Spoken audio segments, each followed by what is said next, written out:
Hi hello good morning बच्चों, आप सभी लोगों का स्टडी फाइटर पे बहुत बहुत स्वागत है। आज आपके लिए एक नया चैप्टर स्टार्ट कर रहा हूँ जिसका नाम है कोऑर्डिनेट ज्योमेट्री। बहुत ही इजी चैप्टर है, बहुत ही आसान तरीके से इसको हम लोग सॉल्व करने के लिए सीखेंगे। यह एक चैप्टर आप क्लास 9th में इंट्रोडक्शन के रूप में पढ़े थे, ठीक है। उससे मैं सिर्फ आगे की ओर बढ़ाऊँगा और जिसमें कि सेक्शन फार्मूला होगा और अदर होगा। पहले हम लोग क्लास 9th के कुछ इंट्रोड्यूस आपको करवा दूंगा। अगर आप भूल भी गए होंगे तो कोई टेंशन लेने की ज़रूरत नहीं है, मैं शुरू से और जीरो से मैं आपको पढ़ाऊंगा, ठीक है। तो आइए स्टार्ट करते हैं। करने से पहले मैं हूं चंदन सिंह, मैथ्स एजुकेटर। मैं आपके लिए डेली अच्छा टिप्स मैथ्स के लिए NCERT पढ़ाता हूं। तो आप इस चैनल को सब्सक्राइब कर लो और ज़्यादा से ज़्यादा बच्चों के बीच में शेयर करो ताकि सभी लोग को एग्ज़ाम की प्रिपरेशन हो सके। तो आइए स्टार्ट करता हूँ आज का क्लास, जो कि एक कोऑर्डिनेट ज्योमेट्री। कोऑर्डिनेट ज्योमेट्री में आप देखोगे ये NCERT का 7.1 में मिलेगा, जिसका कि आप आज हम लोग इंट्रोडक्शन क्लास करने वाले हैं। तो बच्चा, आप कोऑर्डिनेट ज्योमेट्री के बारे में जानो और इस क्लास 9th में इसका इंट्रोडक्शन करके आओ कि कोऑर्डिनेट ज्योमेट्री क्या है, ज्योमेट्री व्हाटएवर। तो मैं ये पूरी डिटेल उतना नहीं बताऊंगा, बस क्लास 10th में क्या क्या है वो जान लो। और हाँ, आपने अभी तक कोऑर्डिनेट की ज्योमेट्री क्लास 9th में क्या था कि सिर्फ पॉइंट वाइज में पॉइंट कहाँ होगा, कोऑर्डिनेट किसको बोलते हैं, एक्स है, वाई एक्सिस किसको बोलते हैं, ये सब पढ़ चुके थे, ठीक है। चलो अच्छा, कोऑर्डिनेट की बच्चा आप एक चीज़ जान लो कि कोऑर्डिनेट का यूज कहाँ कहाँ करते हैं। तो ये आप अपने लाइफ में बहुत जगह यूज कर सकते हो, खासकर इंजीनियरिंग के क्षेत्र में, फिजिक्स के क्षेत्र में, और नेविगेशन के रूप में, सिस्मोग्राफ जो भूकंप होता है उसके क्षेत्र में भी इसका कोऑर्डिनेट ज्योमेट्री का यूज किया जाता है, ठीक है ना। इसके माध्यम से ही हम लोग ज्योमेट्री को भी सॉल्व करते हैं। इसके अलजेब्रिक रूल को फॉलो करके हम लोग इसको ज्योमेट्री को सॉल्व करते हैं। तो ज्योमेट्री पढ़ने से पहले आपको इसको कोऑर्डिनेट ज्योमेट्री पढ़ना होगा, ठीक है। इसलिए मैं इसको आज स्टार्ट कर देता हूँ और आप भी इसे अच्छी तरह से पढ़ो। तो हम लोग क्लास 9th में क्या पढ़ के आए थे बच्चा? देखो, क्लास 9th में हम लोग सिर्फ पढ़े थे कि कोऑर्डिनेट होता क्या है और दो lines perpendicular to each other होता है। जैसे कि मान लो कि लैंड गड़बड़ा गया। चलो मैं यहाँ से एक आपका लाइन ले लेता हूँ। चलो ये एक स्ट्रेट लाइन ले लिया मैंने और एक अदर ले लिया। इसमें आपको बोला जाता है कि ये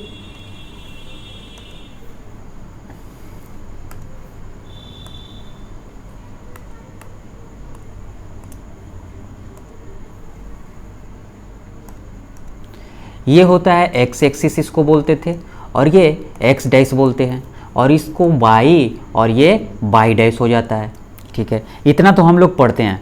अब इसमें आप क्लास 9th में ही पढ़ के आओ कि इसको 1 2 पॉजिटिव में लिखते हैं और इधर -1 -2 व्हाटएवर इन्फिनिटी तक ले सकते हो आप। इधर भी 1 2 और इधर -1 -2।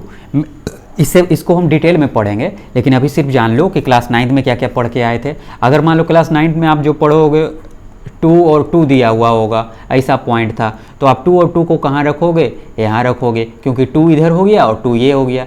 तो ये 2 2 इस तरह से हम लोग करना सीखे थे। P मान लो इसको, और ये 2 2 हो जाता था, है ना। आपको फिर दिया होगा क्लास 9th में पढ़े होगे कि -2 और -1 क्या होगा। तो आप देखो ना, यहाँ -1 दे दो और यहाँ -2, इस तरह से। यानी कि हम लोग पॉइंट निकालना और उसको रखना हम लोग क्लास 9th में सीखे थे, ठीक है। उसमें ये भी सीखे थे एक्स एक्सिस क्या होता है, वाई एक्सिस क्या होता है। तो बच्चा देखो, इसको हम लोग बोलते हैं एक्स एक्सिस, ठीक है। इसको हम लोग एक्स एक्सिस बोलते हैं, और जिसे कि एक्स एक्सिस को ही आप y = 0 भी बोल सकते हो। ये बहुत इंपॉर्टेंट मैं चीज़ बता रहा हूँ, क्योंकि आप सोचो, आपको जब दिया जाएगा एक पॉइंट, मान लो 1 और 0 दे दे, है ना। फर्स्ट वाला जो होता है एक्स कोऑर्डिनेट में बता रहा हूँ, ये एक्स होता है, ये 1 दिया हुआ है, ये 0 दिया हुआ है, ठीक है। अब देखो, इसी एक्स को एक चीज़ और नाम दिया जाता है, क्या? इसको हम लोग बोलते हैं अब्सीसा।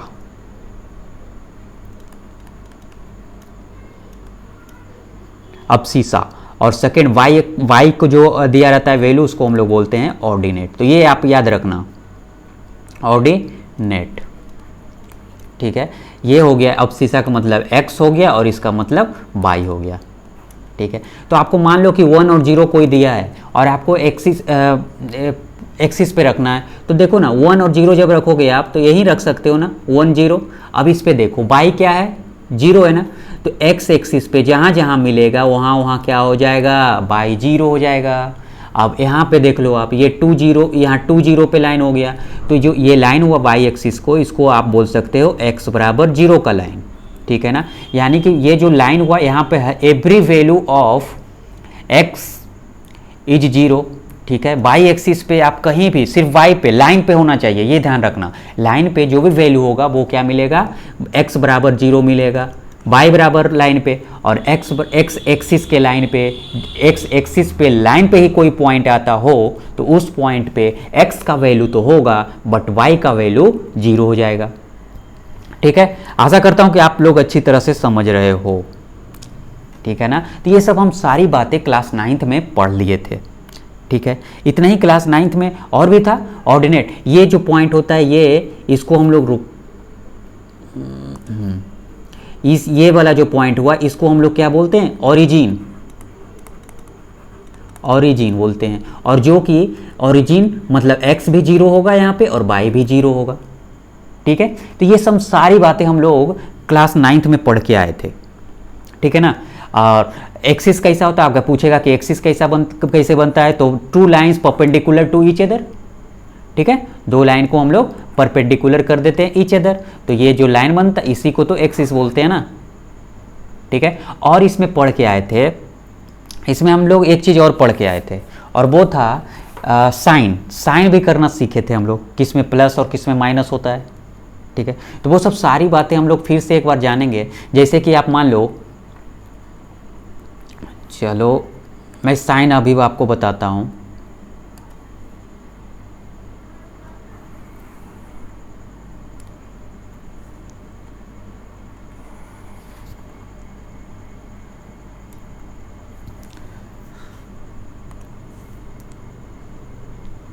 तो देखो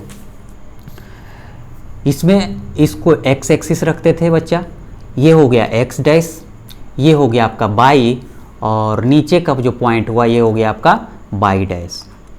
ठीक है ना, ये पॉजिटिव होता था, ये इसको हम लोग बोलते हैं ओरिजिन, जहाँ से स्टार्टिंग पॉइंट करते हो इसको ओरिजिन।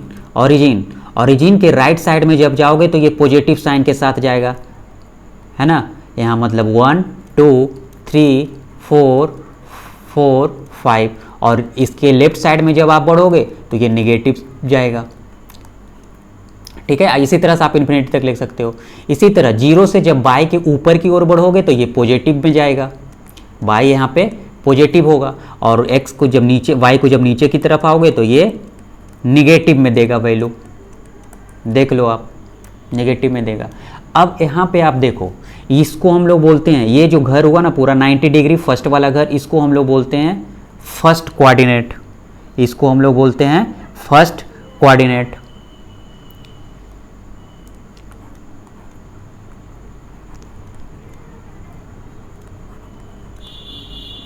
ठीक है, ये वाला घर, ये वाला पूरा, ये और ये पूरा घर क्या हो गया, फर्स्ट कोऑर्डिनेट का, और इसको हम लोग बोलेंगे सेकेंड कोऑर्डिनेट, QR लिख देता हूं। ठीक है, इसको हम लोग बोलेंगे थर्ड, और इसको हम लोग बोलेंगे फोर्थ, है ना। कोऑर्डिनेट आपसे क्वेश्चन पूछेगा कि -3 -4 कौन सा कोऑर्डिनेट में है, तो ये बहुत इंपॉर्टेंट है आपके लिए। तो देखो अब साइन की बात करता हूँ बच्चा, जब साइन की बात करता हूँ तो देखो ना, इस पे x क्या है पूरा, इस पे देखो x इधर पॉजिटिव जा रहा है ना, और y इधर पॉजिटिव जा रहा है, तो x y लेते हैं यहाँ पे, x और y, x y यहाँ पे क्या मिल गया, दोनों पॉजिटिव, मतलब कि दोनों x भी y और सॉरी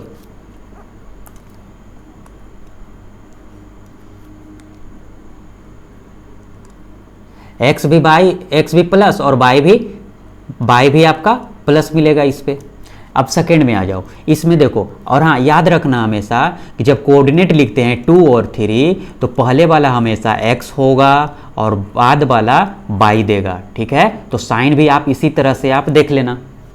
सेकेंड में आ जाओ, सेकेंड का साइन क्या होता है, देखो x एक्सिस इधर क्या किस चीज़ में जा रहा है बच्चा, माइनस में जा रहा है ना, तो x तो यहाँ माइनस हो गया, माइनस x, यहाँ x का सभी वैल्यू माइनस में मिलेगा, और y यहाँ पे प्लस में होगा, क्योंकि देखो ना इधर ऊपर की ओर जा रहा है तो y प्लस में हो गया, तो ये y प्लस कर दो। यानी जब साइन की बात करो तो यहाँ पे हो जाएगा माइनस और प्लस साइन होगा, ठीक है। यानी अगर एक एग्जाम्पल के रूप में लिखूँ, एग्जाम्पल के रूप में दूँ तो आपसे पूछा जाएगा कि -1 और 1 कहाँ पे है, तो देखो -1 साइन से आप पता लगा सकते हो कि सेकेंड कोऑर्डिनेट में है, ठीक है ना। अब -1 का वैल्यू कहाँ आएगा, तो देखो ये 1 यहाँ है -1, ये वाला पार्ट आएगा, देखो ये वाला, ये हो जाएगा आपका -1 और 1, ठीक है। इसी तरह थर्ड में जब आते हैं तो देखो इधर सारा क्या जा रहा है, निगेटिव, और y भी क्या हो रहा है, निगेटिव। जब निगेटिव निगेटिव मिल रहा है तो इसका मतलब हो गया साइन इसका -x और -y। यहाँ जो भी वैल्यू x और y क्या आएगा, दोनों क्या होगा, माइनस माइनस में होगा, ठीक है ना, माइनस माइनस में होगा। अब आपको ये माइनस आपका मिल गया, माइनस और माइनस। अब आपसे पूछा जाए, अब आपसे पूछा जाए कि -1 कहाँ होगा, तो देखो ना बच्चा, आप यहाँ देखो ये -1 हो गया, तो आपसे कोऑर्डिनेट पूछ सकता है। और 11th में था ये, सॉरी 9th में था कि 2 - 2 कौन सा कोऑर्डिनेट में होगा बताइए, 4 गो ऑप्शन देगा आपको, तो ये बहुत इंपॉर्टेंट है। तो 2 - 2 आप देखो प्लस और माइनस, प्लस माइनस किस में जाएगा, तो देखो ये 4th कोऑर्डिनेट में आ जाएगा, जो अभी बताया नहीं हूँ। तो देखो इसमें क्या हो जाएगा, x इसमें क्या है, x को पहले देखना है आप, x क्या है प्लस में, तो x एक्सिस प्लस में मिल गया, और y किस में है, माइनस में, तो यहाँ कर दो y माइनस माइनस, यानी कि x और माइनस y मिलेगा। तो इस कोऑर्डिनेट में एग्जाम्पल के रूप में दूँ तो इस तरह से लिख सकते हो आप, 2 - 3, ये सब इसमें आ सकता है, 2 और -3। तो देखो 2 यहाँ से उठा लेना आप, और -3 है तो -3 ये वाला पार्ट हो गया, तो यहाँ इस पॉइंट पे मिल जाएगा 2 और -3, देख लो आप, ठीक है। मैं आशा करता हूँ कि आप लोग सभी समझ रहे हो, ठीक है ना। साइन बहुत ही इंपॉर्टेंट है आपके लिए, कोऑर्डिनेट के लिए बहुत बहुत बहुत बहुत इंपॉर्टेंट है। इससे आपका 2-3 नंबर तो बन जाएगा, ठीक है ना। अच्छा, अब इसको क्या बोलते थे, एक्स एक्सिस बोलते थे ना इसको, एक्स एक्सिस, और इसको क्या बोलते हो, पूरे चीज में एक ही में लिख देता हूँ, बाई एक्सिस। एक्स एक्सिस और बाई एक्सिस हो गया। इसी लाइन को जो एक्स एक्सिस का हॉरिजेंटल लाइन है, हॉरिजेंटल लाइन को भी इस प्रत्येक पॉइंट पे बाई 0 मिलेगा, ये याद रखना, बहुत इंपॉर्टेंट है, क्वेश्चन बनाने में काम आएगा। और यहाँ पे हम लोग क्या कर दें, ये बाई का जो लाइन होगा यानी परपेंडिकुलर जो लाइन होगा, इस पे हर एक पॉइंट पे सिर्फ लाइन पे यहाँ पूछे तो सिर्फ जो लाइन पे पॉइंट होगा वहाँ क्या मिलेगा, x = 0 मिलेगा। ये इतना आप पहले नोट कर लो, इतना नोट करो, फिर हम लोग आते हैं अपने आज की और इंट्रोडक्शन की ओर पढ़ेंगे, जिसमें फार्मूला होगा बहुत सारा।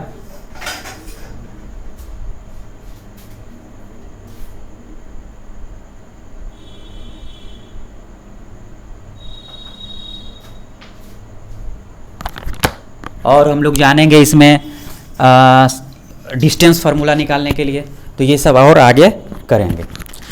तो इतना आप नोट कर लिए। नेक्स्ट में हम लोग चलते हैं, देख लो कोऑर्डिनेट सिस्टम।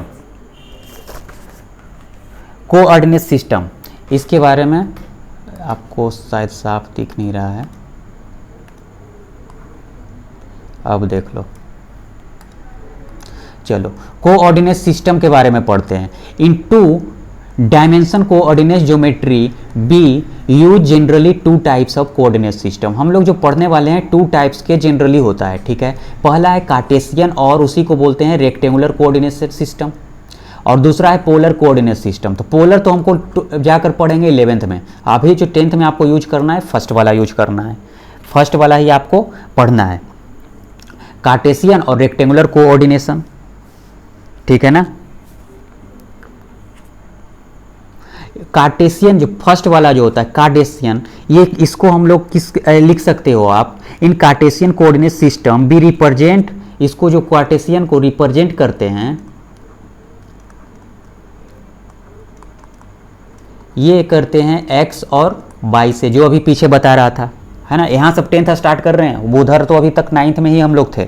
एक्स वाई से डिनोट करते हैं, ठीक है ना।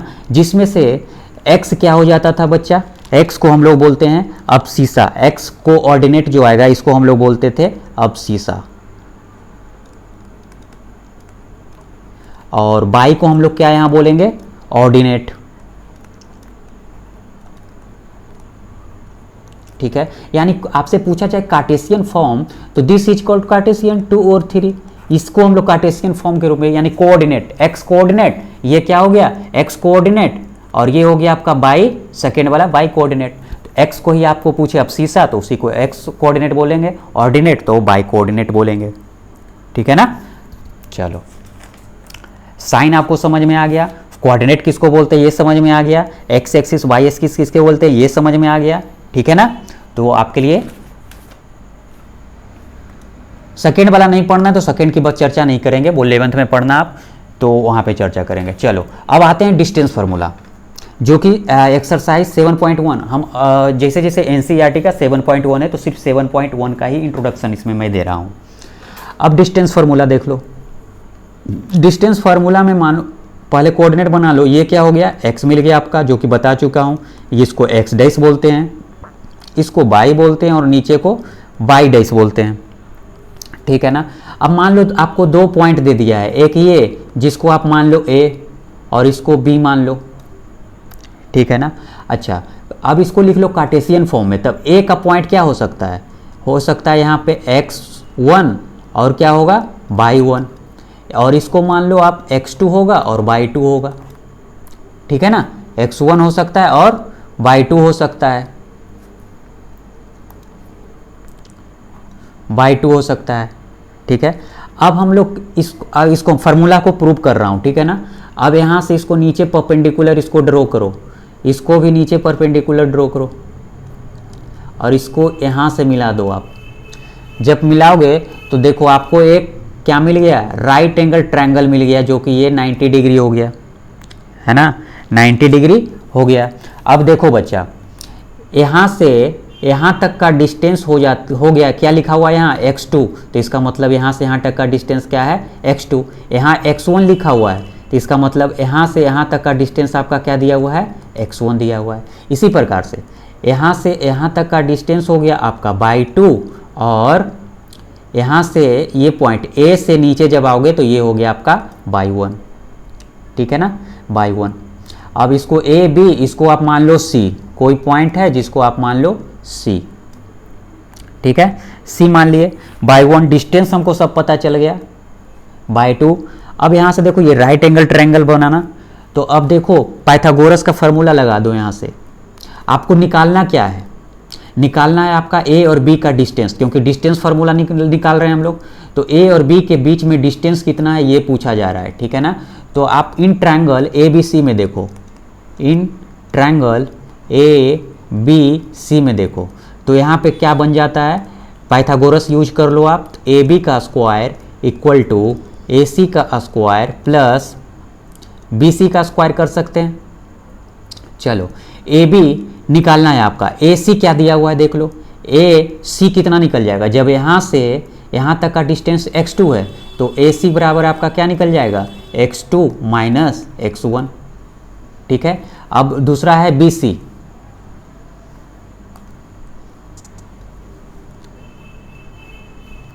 BC का स्क्वायर, तो यहाँ से देखो BC क्या निकल जाएगा बच्चा, BC यानी BC ये वाला पार्ट, ये वाला पार्ट, तो इतना में से ये पूरा में से इतना को माइनस कर देंगे तो ये वाला पार्ट निकल जाएगा।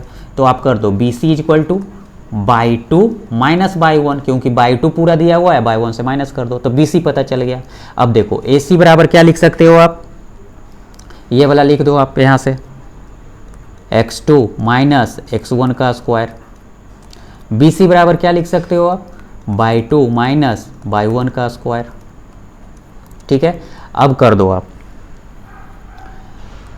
ए बी बराबर क्या हो जाएगा, तो सभी पर रूट अंडर चढ़ जाएगा ना, तो x2 माइनस x1 का square plus y2 minus y1 का स्क्वायर।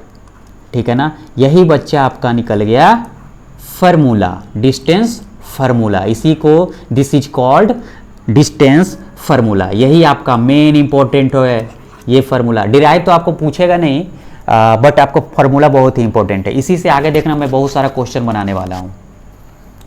ठीक है, तो ये फार्मूला यहाँ से निकल गया।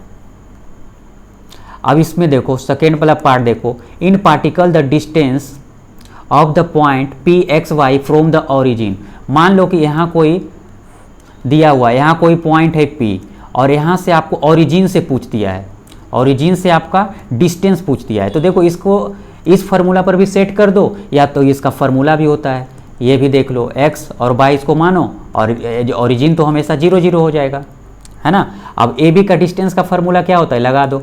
देखो अभी अभी ऊपर प्रूव क्या किया हूँ, देख लो, x2 माइनस x1 का square plus y2 minus y1 का स्क्वायर। ठीक है, ये दोनों में से किसी एक को आप x2 by 2 मान लेना। ठीक है, तो इसको मान लो आप x1 by 1, ये जीरो वाला पार्ट को x1 और y1 मान लेना। जैसे 0 और 0 आ गया, इसको आप मान लो x1 और इसको मान लेना y1। ठीक है, और यहाँ x y है तो इसको मान लो x2 और y2। अब इसमें रख दो, x2 कितना दिया हुआ है, x2 की जगह x2 ही रखो, नहीं x दिया हुआ है तो x रख दो आप, x2 की जगह x लिखा हुआ है तो x रख दो आप। अच्छा, x1 की जगह 0 है तो 0 करो और इस पे स्क्वायर प्लस y2 की जगह कितना है y और y1 की जगह 0 है, इस पे स्क्वायर। तब यहाँ से आपको क्या मिल गया, x square plus y square. ये मिला आपका OB इसको कर लो, क्योंकि O ओरिजिन से माने हम लोग, तो ओरिजिन कर लो।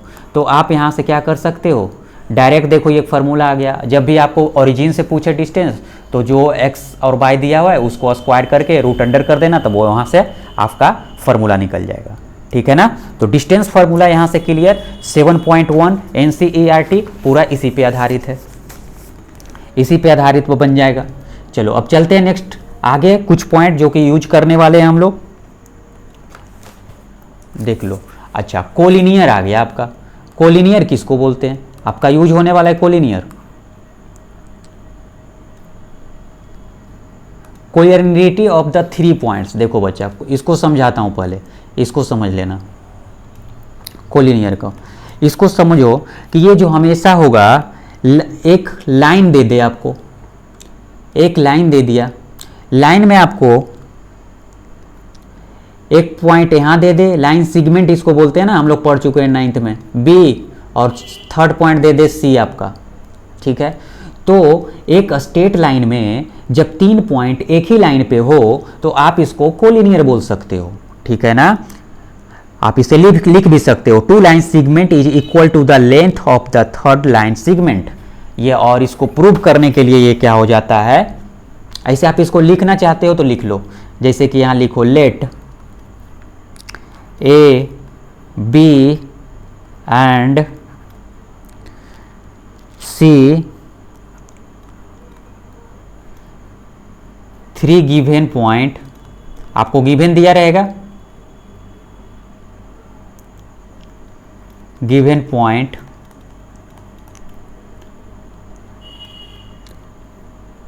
ए B and C will be collinear.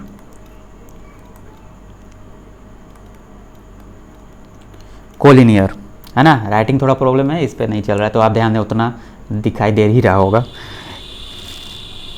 ठीक है, जब एक ही लाइन पे होगा तो ये होगा कोलिनियर। और इसको जानने के लिए आपको प्रूविंग जब पूछेगा कि ये कोलिनियर कैसा होगा, तो बच्चा कोलिनियर जब एक ही लाइन में है तो आप क्या लिख सकते हो, देख लो, ए बी, फर्स्ट में लिखो A B plus B C equal to A सी।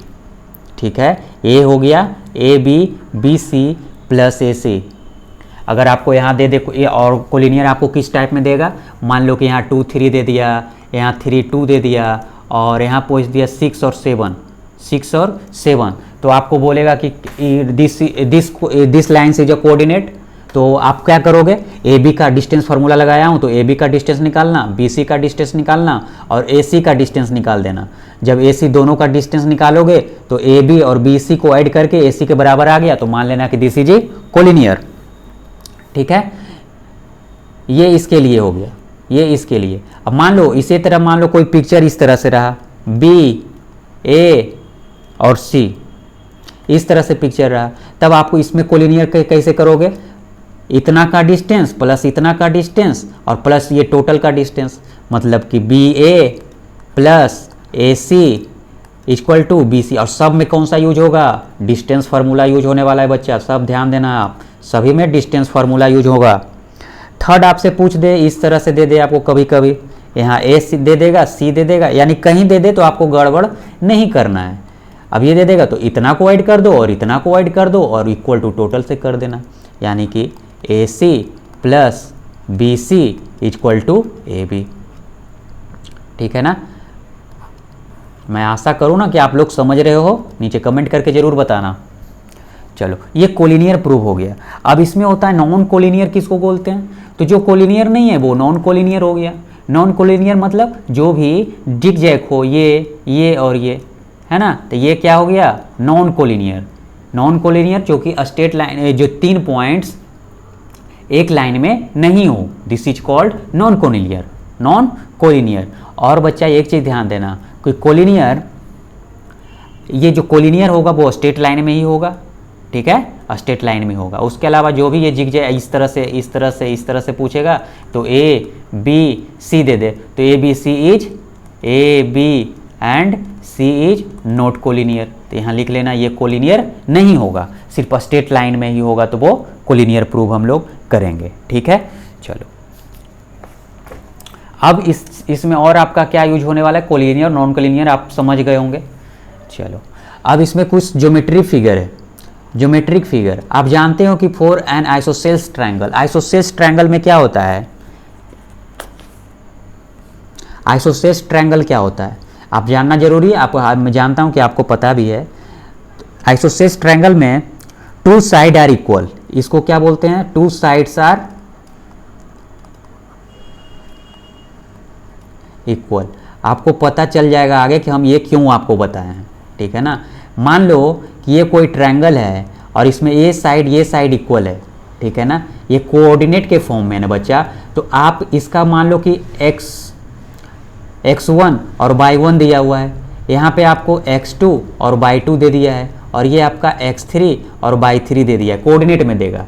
3 को आपको पॉइंट दे देगा और आपसे पूछेगा कि ये कौन सा ट्रायंगल है।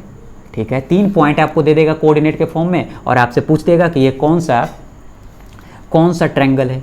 तब यहाँ पे इसी चीज़ का यूज होने वाला है, वही चीज़ मैं बता रहा हूँ। तो यहाँ पर तो कौन सा ट्रायंगल है, तो पहले आप क्या करोगे, ए बी ए सी और बी सी को डिस्टेंस निकालोगे, इसका कितना डिस्टेंस होगा। डिस्टेंस निकालने के लिए क्या बताया हूँ, डिस्टेंस फार्मूला।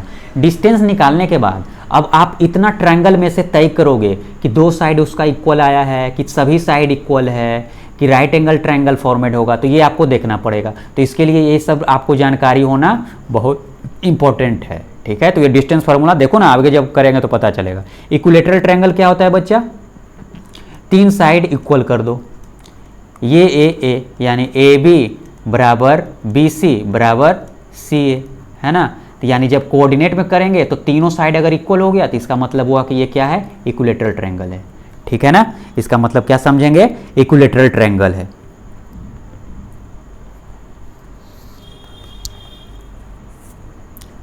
चलो राइट एंगल ट्रायंगल क्या समझेंगे, देखो जब कहीं राइट एंगल ट्रायंगल हो, ये तो पता ही लगा लोगे आप, देखो ना ए बी सी दिया हुआ, ये राइट एंगल ट्रायंगल, तो इसमें जब डिस्टेंस निकालोगे तो इस टाइप में आ जाएगा, ए सी स्क्वायर बराबर ए बी का स्क्वायर प्लस बी सी का स्क्वायर, ये हो गया आपका।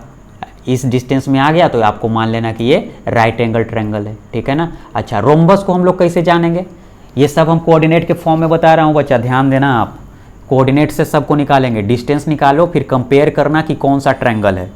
चलो रोम्बस में हम लोग क्या जानते हैं, रोम्बस में भी बच्चा ऑल साइड्स क्या होता है इसका, ऑल साइड्स, पहले रोम्बस से जानने से पहले ये इसको जान लो, स्क्वायर।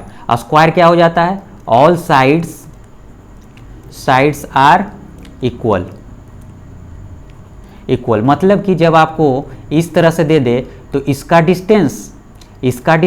डिस्टेंस फार्मूला से निकालोगे, क्योंकि यहाँ तो कोऑर्डिनेट के फॉर्म में रहेगा, सभी इक्वल आ जाएगा, तो आप समझ लेना कि ये क्या है, स्क्वायर। और साथ साथ में आपको डायगोनल भी यहाँ मान लो कि ए बी सी डी है, तो ए बी बराबर बी सी तो होगा, सी डी भी होगा और डी ए भी होगा।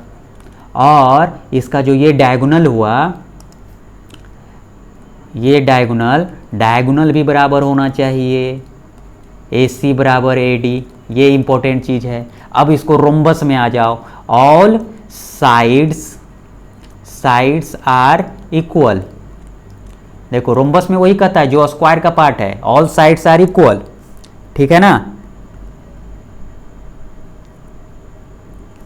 But diagonal does not equal, diagonal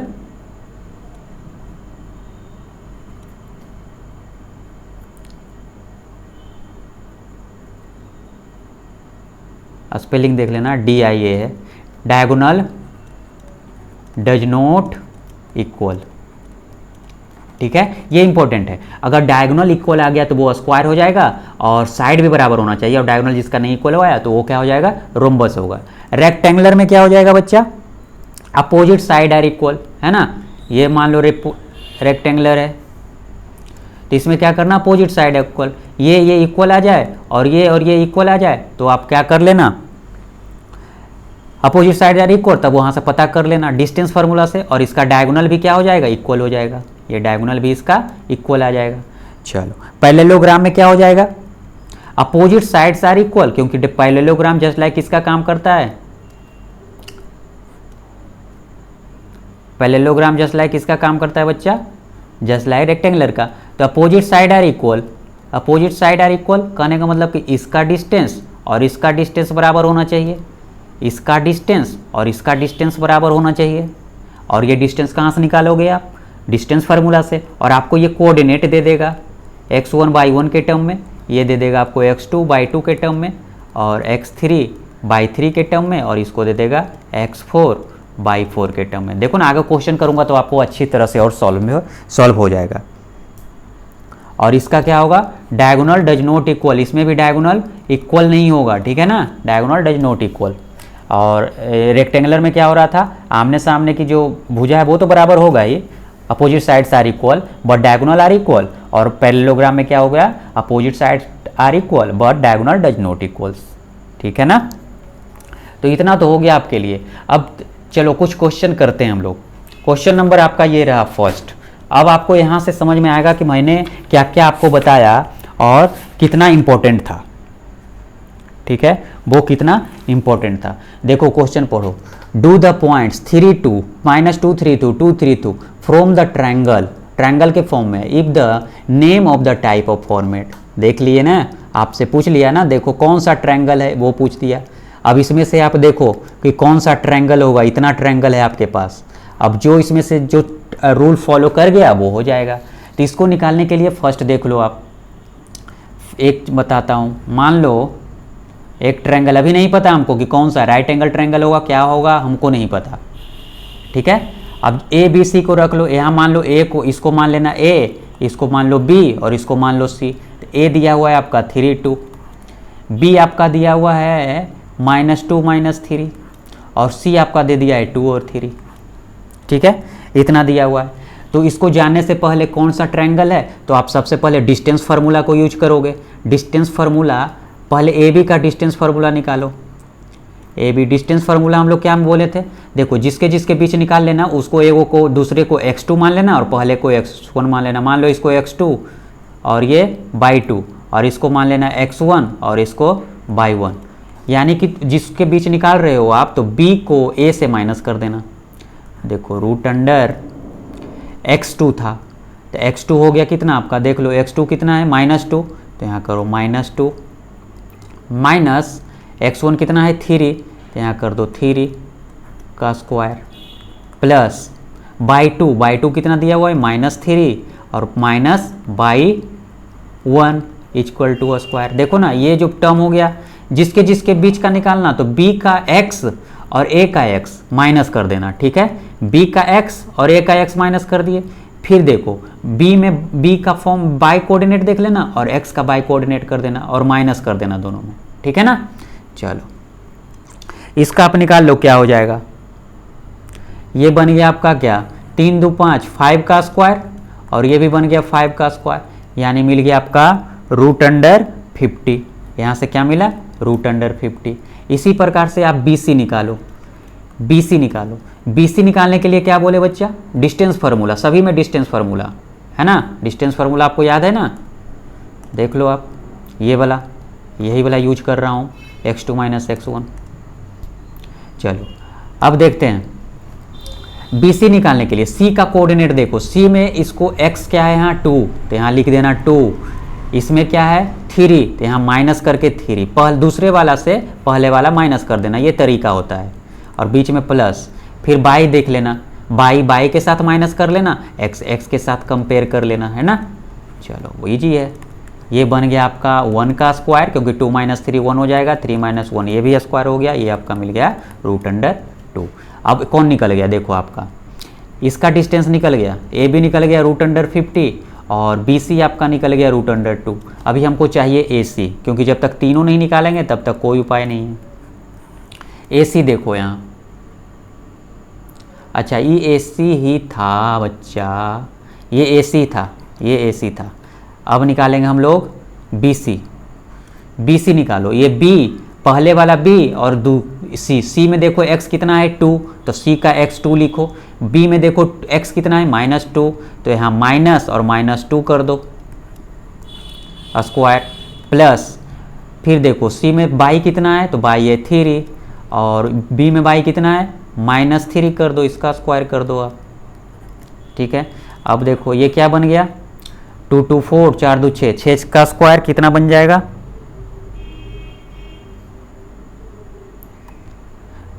2 2 4 का स्क्वायर बन गया 16 और यहाँ बन गया आपका 3 3 प्लस 9 3 3 6 का स्क्वायर करोगे तो 36। ये कितना आपका मिल गया बच्चा 6 6 12 √52।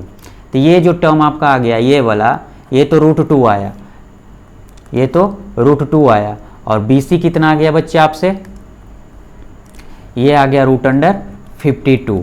अब देखो कंपेयर करो ABBC और AC कौन सा ट्रायंगल बन रहा है।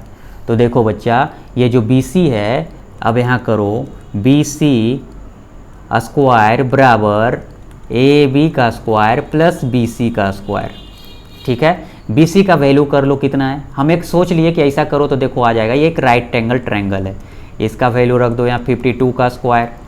AB के जगह रखो कितना आया वैल्यू √50 का स्क्वायर और यहाँ कर दो √2 का स्क्वायर।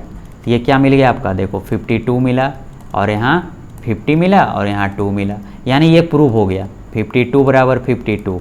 इसका मतलब ये हुआ कि एक जो ट्रायंगल दिया हुआ है ABC पॉइंट जो दिया हुआ है AB एंड C आर कैसा ट्रायंगल, तो right angle triangle, right angle triangle, ठीक है ना। ठीक है ना बच्चा, समझ में आ गया। जो भी दिया रहेगा ABC का पॉइंट, AB निकालो आप, BC निकालो आप और डिस्टेंस फार्मूला से निकालकर कंपेयर कर लेना।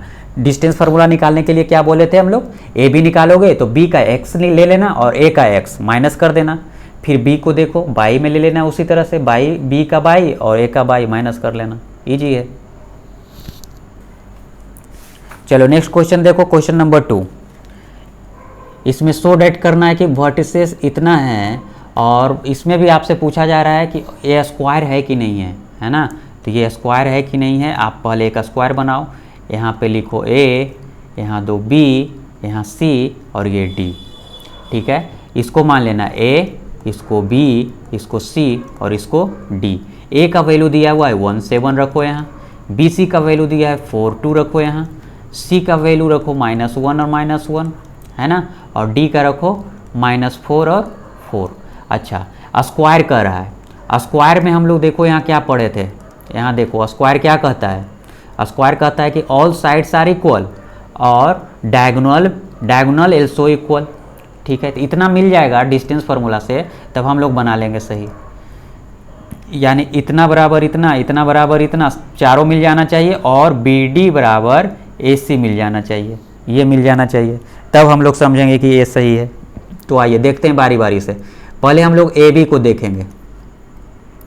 ए बी को देखो, ए बी को फार्मूला लिखो यहाँ, ए और बी, ए और बी, ये क्या है 7 और बी क्या है इतना, तो बी में x कितना है 4, तो यहाँ लिखो 4, बी का x माइनस, ये दोनों में कंपेयर कर लेना बच्चा, बी का x माइनस ए का x, इसका माइनस करके स्क्वायर कर दो, बीच में प्लस लिखो, फिर बाई को बाई के साथ माइनस कर देना। बी में देखो, बी कोऑर्डिनेट में, बी पॉइंट में बाई कितना है 2 और x में कितना है बाई तो 7, तो यहाँ b -7 कर लेना, इसका स्क्वायर कर लेना। ठीक है ना, तो ये आपको क्या मिलेगा, √3 का स्क्वायर 9, यहाँ 9 मिल गया और यहाँ मिल गया आपका 25, तो ये मिल जाएगा आपका, ऐड कर दो तो 34। चलो एक को निकल गया। अब इसी प्रकार से निकालेंगे BC, BC को आप निकालो। BC जब निकालोगे तो C का x देखो -1, तो यहाँ लिखो -1 और B में है 4 है तो -4 का स्क्वायर कर दो, x के साथ कंपेयर करना, बाई के साथ कर देना और माइनस करते चला जाना। बाई है -1 और इसमें है -2, इसका स्क्वायर करो, तो ये कितना बन गया आपको देख लो, -4 -1 25, 25, 5 का स्क्वायर 25 और यहाँ हो गया -1 -2 3 का स्क्वायर कर दो यहाँ 9। ठीक है ना, -1 और -1 क्या मिल गया आपका -2, है ना। चलो ये तो मिल गया, तो ये दोनों को ऐड कर दो आप, कितना मिल गया आपका, ये भी मिल गया आपका 34, BC मिल गया। अब चाहिए आपका CD देखो, D का x देखो कितना है, D का x है -4 तो यहाँ कर दो -4, C का x है -1 तो -1 करो और -1 और यहाँ माइनस प्लस हो जाएगा, स्क्वायर कर दो, प्लस यहाँ 4 देखो, D में बाई देखो 4 और इसमें है -1 तो ये प्लस बन जाएगा, ऊपर कर दो, ये भी बन जाएगा, आ जाएगा आपका 34। इसी प्रकार से DA निकाल लेना। DA जब आप निकालोगे तो A का देखो 1 है x और इसमें -4 है तो इसका -4 का स्क्वायर कर दो, प्लस A में है 7 और इसमें है 4, इसका स्क्वायर कर दो, तो ये भी करोगे तो आ जाएगा 34। तो देखो बच्चा, ये भी आ गया 34, ये भी आ गया 34, ये भी आ गया 34, ये भी आ गया 34। इसका मतलब क्या हुआ कि ये AB बराबर BC बराबर CD बराबर DA। इससे कंपेयर क्या लिखा ले, या तो ये स्क्वायर हुआ या तो ये रोम्बस हुआ। अभी तक यहाँ तक पता, अभी कंफर्म नहीं हुआ कि ये स्क्वायर है, ये स्क्वायर हो सकता है या तो फिर रोम्बस हो सकता है, रोम्बस में भी साइड्स इक्वल होता है। अब इसका डायगोनल को देखो आप, डायगोनल BD को देखो, है ना, डिस्टेंस जिसके बीच निकालोगे तो सेकेंड वाला का x देखो, D में x कितना है -4 दो, B में x कितना है तो 4, इसका स्क्वायर कर लेना। फिर देखो बाई को बाई के साथ कंपेयर करो, 4 है इसमें और उसमें 2 है, का स्क्वायर कर लो। ठीक है ना बच्चा, तो ये कितना मिल जाएगा आपका 64 और प्लस 4 2 स्क्वायर, ये मिल गया आपका 68। अगर डायगोनल इक्वल आ गया तो स्क्वायर होगा, अगर डायगोनल इक्वल नहीं आया तो स्क्वायर नहीं होगा। AC डायगोनल देखते हैं, AC को देखो, C में x कितना है -1 और उसमें कितना है 1, इसका स्क्वायर कर देते हैं, प्लस C में देखो -1 और वहाँ है -7। ठीक है, तो देखो ये बन गया 4 और ये बन गया आपका 64, तो यहाँ 64, ये बन गया आपका 68। तो देखो बच्चा, अब यहाँ से डायगोनल भी आपका, डायगोनल भी क्या आ गया, BD बराबर AC, तो BD बराबर AC आ गया ना आपका बच्चा, यानी 68 बराबर 68। ठीक है, तो इससे अब हम लोग कंफर्म हो गए कि दिस इज अ स्क्वायर, और प्रूव हो गया, और ये प्रूव हो गया कि ABCD इज अ स्क्वायर। ठीक है ना, स्क्वायर कैसे हो गया, साइड्स तो इक्वल हुआ। अब यहाँ से दो चीज़ देखो, साइड्स तो इक्वल हुआ, लेकिन साइड इक्वल हुआ तो रोम्बस का भी होता है, लेकिन रोम्बस में डायगोनल इक्वल नहीं होता है, तो इसमें तो डायगोनल इक्वल आ गया, तो इस चलते प्रूव हो गया कि डायगोनल भी यहाँ इक्वल है, तो ये स्क्वायर होगा। ठीक है ना बच्चा। तो आज एग्जाम्पल 2 तक ही रुकते हैं, और वैसे भी टाइम बहुत सारा हुआ है, और जो 2-3 एग्जाम्पल बचा है उसको नेक्स्ट सेशन में देखेंगे और एक्सरसाइज भी देखेंगे। तो आज के लिए इतना ही। और हाँ, जाने से पहले आप चैनल को सब्सक्राइब जरूर करना और ज़्यादा से ज़्यादा बच्चों के बीच में शेयर करो, और नीचे कमेंट करके ये भी बताना कि आपको क्लास कैसा लगा। जो किसी भी चीज़ में भी प्रॉब्लम हो तो नीचे कमेंट करके बताना, मैं उसे फिर से बताने की कोशिश करूँगा। तो आज के लिए इतना ही। Thank you.